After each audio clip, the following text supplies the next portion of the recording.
পল্লবী থানার ওসি পারভেজ ইসলাম বলেন, পাশাপাশি মাঠে বিএনপি ও আওয়ামী লীগের সমাবেশ ছিল।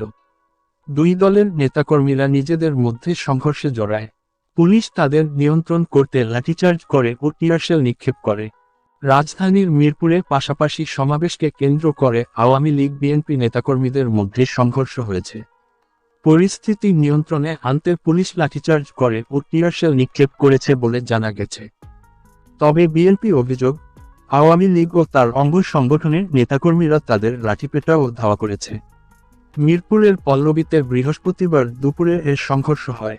সংঘর্ষে বেশ কয়েকজন আহত হয়েছেন বলে জানা গেছে। সংঘর্ষ চলাকালে নেতাকর্মীদের অংশ থেকে ককটেল বিস্ফোরণ, ইটপাটকেল নিক্ষেপ করা হয়েছে বলে জানা গেছে। পরিস্থিতি নিয়ন্ত্রণে পুলিশ টিয়ারশেল নিক্ষেপ করেছে। গুলির শব্দও শোনা গেছে বলে জানিয়েছে প্রত্যক্ষদর্শীরা। বিএনপি ঢাকা মহানগর উত্তরের সাবেক সহসাধারণ সম্পাদক ইকবাল হোসেনের অভিযোগ, পূর্বঘোষণা অনুযায়ী বৃহস্পতিবার এই সমাবেশ হওয়ার কথা। সে অনুযায়ী বিপুল সংখ্যক নেতাকর্মী সমাবেশস্থলে যাচ্ছিলেন। আগে থেকে অবস্থান নেওয়া আওয়ামী লীগ, যুবলীগ ও ছাত্রলীগের নেতাকর্মীরা অস্ত্রসহ হামলা চালায়।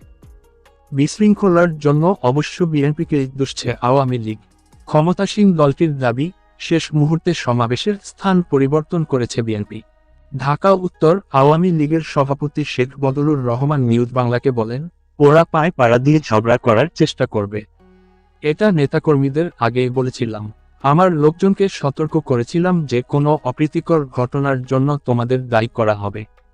জ্বালানি তেল, নিত্যপ্রয়োজনীয় পণ্যের মূল্য বৃদ্ধি, গণপরিবহন ভাড়া বৃদ্ধি ও পুলিশের গুলিতে ভোলায় নূরে আলম, আব্দুল রহিম ও নারায়ণগঞ্জের শাওন হত্যার প্রতিবাদে সারা দেশের পর ঢাকার 16টি জায়গায় সমাবেশের ঘোষণা দেয় বিএনপি।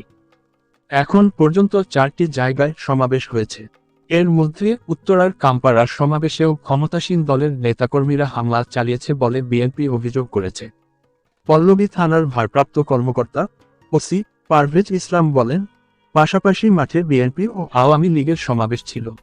দুই দলের নেতাকর্মীরা নিজেদের মধ্যে সংঘর্ষে জড়ায়। পুলিশ তাদের নিয়ন্ত্রণ করতে লাঠিচার্জ করে ও টিয়ারশেল নিক্ষেপ করে। এখন পরিস্থিতি নিয়ন্ত্রণে রয়েছে। সংঘর্ষের সময় কয়েকজন পুলিশ সদস্য আহত হয়েছেন বলেও জানান তিনি।